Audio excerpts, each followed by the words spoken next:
Не само бугарите и егејците ќе биле внесени во уставот, но егејците биле евреи. Лапсусот според заменик министерката за правда, која во телевизиски настап најави дека во преамбулата ќе има место и за егејците, предизвикува бура реакции во јавноста.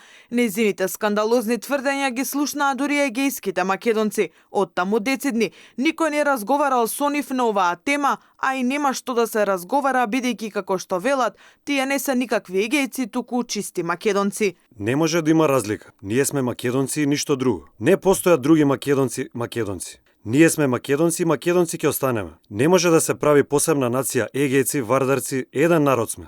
Тоа значи и дека Гоце Делчев бил егеец, а не македонец. Заменик министерката Викторија Аврамовска-Мадек, откако најави дека ќе има место и за егејците во уставот, денеска се правда и извинува. Не мислела на егејците, туку на евреите. Секако дека стануваше збор за лапсус, мислам дека на сите ви е јасно дека стануваше збор за евреите и се извинувам на егејците. Скандалозната изјава Мадик ја кажа во телевизиско гостување во кое уверуваше дека немало ништо спорно од промената на преамбулата по теркот на Бугарија.